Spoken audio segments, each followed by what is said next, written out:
ప్రతిపక్ష నాయకుడిగా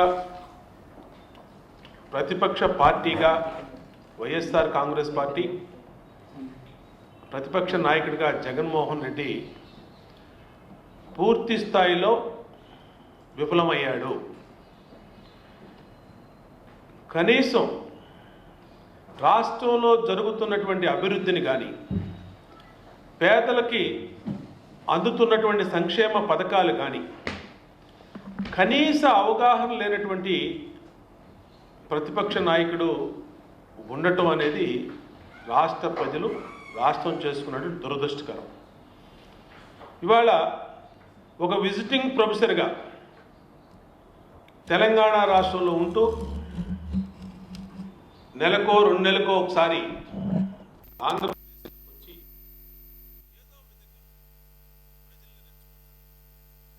ఈ ప్రభుత్వం మీద విషయం ప్రజల మనసుల్లో విష బీజాలు నాటాలని జగన్మోహన్ రెడ్డి కూడా విశ్వ ప్రయత్నం చేస్తా ఉన్నాడు. ఇవాళ అతను ఏ ఇష్యూని పట్టుకున్నా సరే ప్రజల నుంచి స్పందన రావట్లా, ప్రజల నుంచి వ్యతిరేకత వస్తూ ఉంది. ఇవాళ ప్రజలు ఎవరో అది వైఎస్ఆర్ కాంగ్రెస్ పార్టీని కానీ లేదంటే జగన్మోహన్ రెడ్డిని కానీ వాళ్ళ నాయకులను కానీ ప్రజలు పట్టించుకోకపోవటం వల్ల పదే పదే అధికార కాంక్షతో జగన్కి ఒక అధికార కాంక్ష తప్పితే ప్రజా సమస్యల మీద కానీ ప్రజలకు అందుతున్నటువంటి సంక్షేమ పథకాల మీద కానీ కనీస అవగాహన కూడా జగన్మోహన్ రెడ్డికి లేకపోవటం దురదృష్టకరం. ఇవాళ మొట్టమొదటి నుంచి చూస్తూ ఉన్నాం, ఈ రాష్ట్ర విభజన అనంతరం ఏర్పడినటువంటి ప్రభుత్వం రాజధాని లేదు, రాజధాని కట్టుకోవాలి.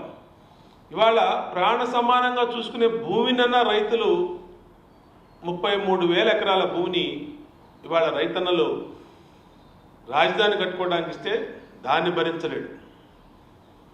పట్టసీమ నీళ్లు తీసుకొని కృష్ణాకి ఇచ్చి కృష్ణాకి రావాల్సినటువంటి నీళ్లు రాయలసీమకి ఇస్తారంటే దాన్ని తట్టుకోలేడు. అమరావతికి వ్యతిరేకం, పట్టసీమకు వ్యతిరేకం, బందర్ పోర్టుకు వ్యతిరేకం, భోగాపురం ఎయిర్పోర్ట్కు వ్యతిరేకం, రైల్వే జోన్కు వ్యతిరేకం. ఈ రాష్ట్రంలో ఎక్కడ వేగంగా అభివృద్ధి జరిగి ఈ రాష్ట్రం ముందుకెళ్ళిపోతే తన ఉనికికే ప్రమాదం వస్తుందనే అభద్రతా భావంతో జగన్మోహన్ రెడ్డి ఉన్నాడు. నిన్నటికి నిన్న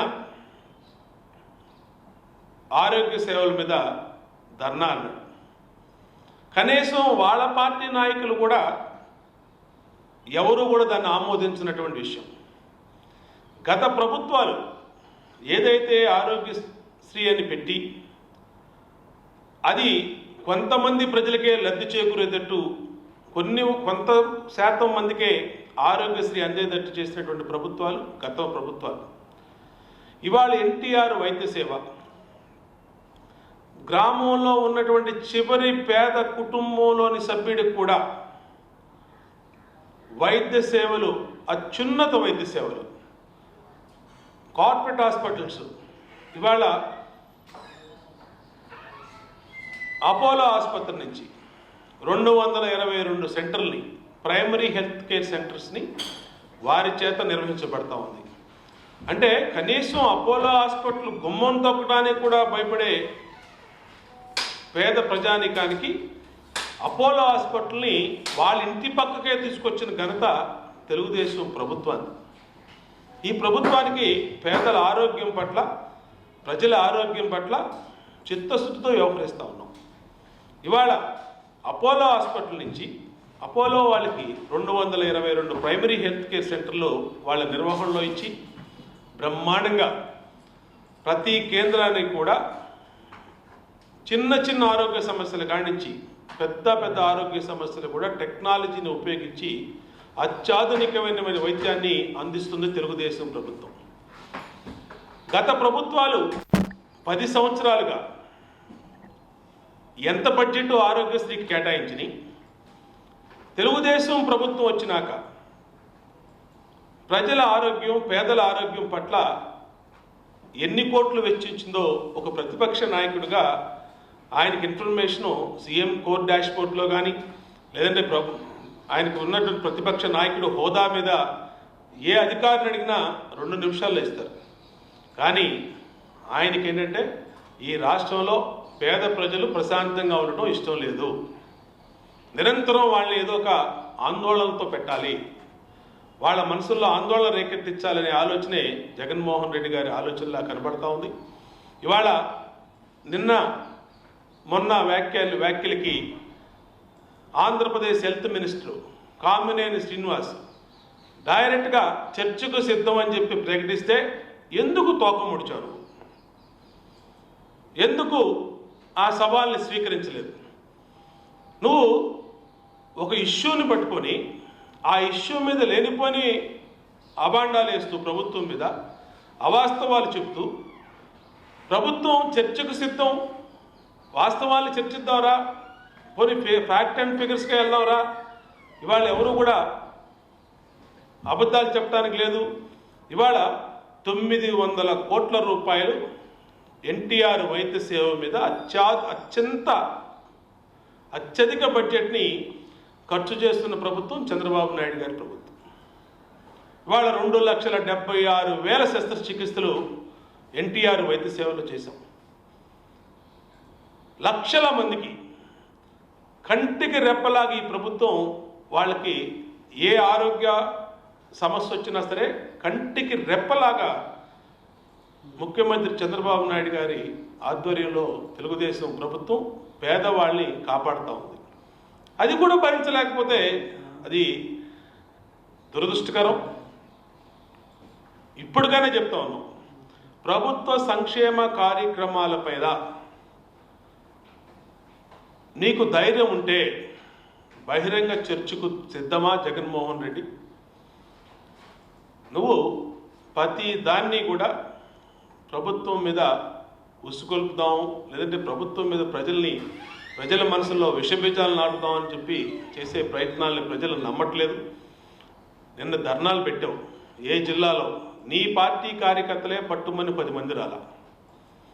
అంటే ఇవాళ ప్రజలు ప్రభుత్వంతో ఉన్నారు, ప్రజలు ప్రభుత్వాన్ని చేసే ప్రతి కార్యక్రమాన్ని ఆమోదిస్తూ ఉన్నారు. ఇవాళ సంక్షేమ పథకాల్లో అమలులో దేశంలోనే ఆంధ్రప్రదేశ్ అత్యున్నతమైనటువంటి స్థానంలో ఉంది. దాన్ని గ్రహించమని కూడా జగన్మోహన్ రెడ్డిని కోరుతా ఉన్నాం. ఎన్టీఆర్ వైద్య సేవ కానీ, అలాగే ఎన్టీఆర్ భరోసా కానీ, అలాగే పేదలకు ఇచ్చిన బియ్యం మీద కానీ, సంక్షేమ పథకాలు అమలు మీద కానీ దేనికైనా సరే వైఎస్ఆర్ కాంగ్రెస్ పార్టీకి సవాల్ చేసి చెప్తా ఉన్నాం. బహిరంగ చర్చకు ఈ ప్రభుత్వం సిద్ధంగా ఉంది. నీ మోసపూరిత మాటల్ని, అబద్ధపు వ్యాఖ్యల్ని ప్రజలు నమ్మే స్థితిలో లేరు. ఎక్కడైనా ఏ నిమిషం అయినా సరే ప్రభుత్వం చేపట్టే చర్యల మీద చర్చకు సిద్ధంగా ఉన్నాం.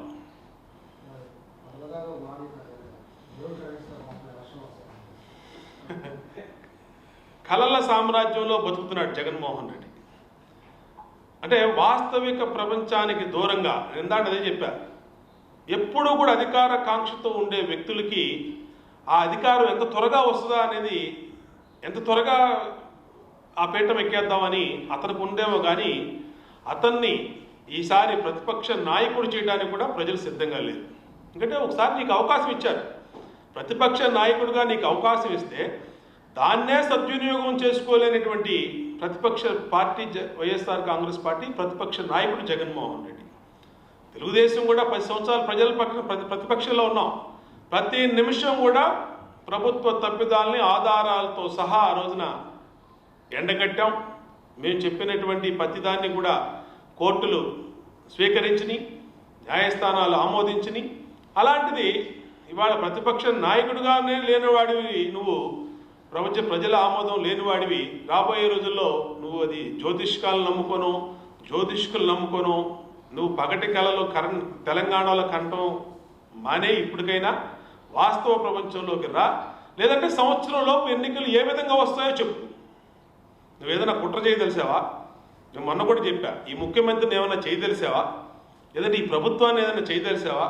లేదా కట్టగట్టి అందరినీ కూడా ఏమైనా చేయదలిసావా? అదన్నా చెప్పుకొని చెప్పి దానివల్ల సంవత్సరంలోపు ఎన్నికలు వస్తాయి, నేను వేసే మాస్టర్ ప్లాన్కి దేవుడు ఆశీస్సులు అందజేస్తాను అనుకుంటున్నాను అని చెప్పుకొని తప్పులేదు. నీ మనసులో ఉన్నటువంటి ఆలోచనలు, నీ మదిలో ఉన్నటువంటి ఏ విధంగా సంవత్సరంలోపు ఎన్నికలు వస్తాయి, భారత ప్రధాని ఇట్లా అన్నాడు, కేంద్రం ఇట్లా ఆలోచిస్తూ ఉంది, కేంద్రం ఒకేసారి సార్వత్రిక ఎన్నికలు అన్నీ కూడా కలిపి పెడదాం అనుకుంటుంది, అవన్నీ కుంటి సాకులు చెప్పవాక జగన్మోహన్ రెడ్డి, నువ్వు మాట్లాడినటువంటి మాటలకి ప్రజల స్పందన చూసి నువ్వు వరుస మార్చుకొని దాన్ని కేంద్రం ప్రధానమంత్రి మీద నెట్టడం అనేది మంచిది కాదు.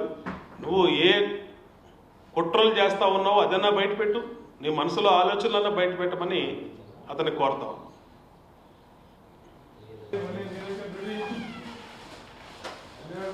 Gracias.